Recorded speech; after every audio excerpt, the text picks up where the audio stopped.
किसानों को जल्दी है, वो अपना जहाँ भी उन्होंने रखा है वहाँ से उठा के ले जा सकते हैं। हमने नज़दीक में उपार्जन केंद्र बना दिए हैं। जो निहित स्वार्थी तत्व है, जो कि क्लियर कट समझ में आ रहा है कि जिन्होंने अपने लालच के कारण किसानों को भी फंसाया, उनके प्रभाव में आके जबरदस्ती धरने पे बैठ के और उस पर बैठ के मतलब प्रेशराइज करने की कोशिश ना करें। किसानों के लिए मैं ये कहना चाहूँगा कि ये जो 36 गोदामों में धान रखा हुआ है, ये अनियमित तरीके से रखा हुआ है, अवैधानिक तरीके से यहाँ पर पटका गया है, और जो एक एवरेज पूरे मध्य प्रदेश के हिसाब से, जबलपुर के हिसाब से निकलता है, इसमें काफ़ी सारी विसंगति है। माल की मिक्सिंग हो चुकी है, उसमें नॉन FAQ के साथ FAQ माल भी मिल चुका है। आपको मैं बड़ा सिंपल सा एक उदाहरण दूँ कि यदि दूध है और दही है, ठीक है, यदि आप दूध के बर्तन में 1 चम्मच भी दही मिला दोगे तो क्या हो जाएगा? वो भी दही हो जाएगा ना। यदि FAQ माल में आप नॉन FAQ का एक बोरा डाल दोगे तो क्या होगा? सारा का सारा नॉन FAQ हो गया। तब इन्होंने क्या किया कि उसको मिक्सिंग कर दी। मिक्सिंग करने का पर्पज़ बड़ा सीधा सीधा समझ में आता है, जो मैं आपको बता रहा हूँ कि 70 कुंटल और 160 कुंटल का रेशो जो निकल के आ रहा है। मिक्सिंग करने का पर्पज़ यही समझ में आता है कि आप मिला दो तो फिर जाँच वाँच हो ही नहीं पाएगी, फिर सब प्रेशर करेंगे और सबको खरीदना पड़ेगा। मैं किसानों को ये आश्वस्त कर सकता हूँ कि यदि किसानों को जल्दी है, वो अपना जहाँ भी उन्होंने रखा है वहाँ से उठा के ले जा सकते हैं। हमने नज़दीक में उपार्जन केंद्र बना दिए हैं, उस उपार्जन केंद्र पर जाके बेच सकते हैं वो।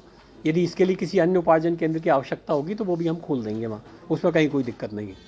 यदि उनको लगता है कि परिवहन कराने में उनको दिक्कत है तो फिर थोड़ा सा हमको समय दें, हमको पूरी जाँच कर लेने दें, ठीक तरीके से पहचान कर लेने दें कि किस किसान का है, और ठीक तरीके से इस बात की पहचान कर लेने दें कि FAQ कौन सा है और नॉन FAQ कौन सा है। FAQ होगा, वास्तविक किसानों का होगा, हम बाकायदा उसको खरीदेंगे। इसमें मैं किसानों से सहयोग की अपील कर रहा हूँ। जो निहित स्वार्थी तत्व है, जो कि क्लियर कट समझ में आ रहा है कि जिन्होंने अपने लालच के कारण किसानों को भी फंसाया, उनके प्रभाव में आके जबरदस्ती धरने पे बैठ के और उस पर बैठ के मतलब प्रेशराइज करने की कोशिश ना करें।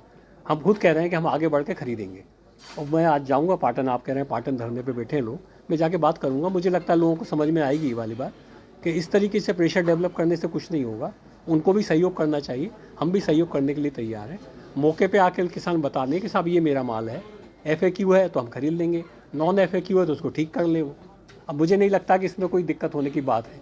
आप में से कोई भी नहीं चाहेगा, कोई भी किसान नहीं चाहेगा कि हम नॉन FAQ खरीदें, क्योंकि यदि हम नॉन FAQ खरीदेंगे तो होगा क्या? उसको भाई आपके घर में ही पहुँचेगा ना, उससे चावल बनेगा और कंट्रोल की दुकान के माध्यम से आपके घर में ही पहुँचेगा। तो क्या आप ये चाहोगे कि आपके बच्चे और आपके परिवार के लोग जो है नॉन FAQ माल खाएँ? तो इसलिए ज़रूरी है कि PDS के माध्यम से चूँकि इसका डिस्ट्रीब्यूशन होना है, तो FAQ धान की खरीदी की जाए। उसमें थोड़ा सा समय लगेगा, 10, 12, 15 दिन का समय लग सकता है। पूरे मध्य प्रदेश से हमने अच्छे अधिकारियों की टीमें गठित करके हर उपार्जन केंद्र पे 4-4 अधिकारियों की टीम लगा दी है। उन 4 अधिकारियों की टीम के ऊपर 10 सीनियर ऑफिसर्स की भी एक टीम लगा दी है। ज़िले के सारे लोग ऑलरेडी लगे हुए हैं। 150 से 200 लोग पर्टिकुलर इन 36 गोदामों की समस्या को दूर करने के लिए भोपाल स्तर से ड्यूटी लगा चुके हैं। तो थोड़ा सहयोग रख दें, संयम रखें, समस्या हल हो जाएगी।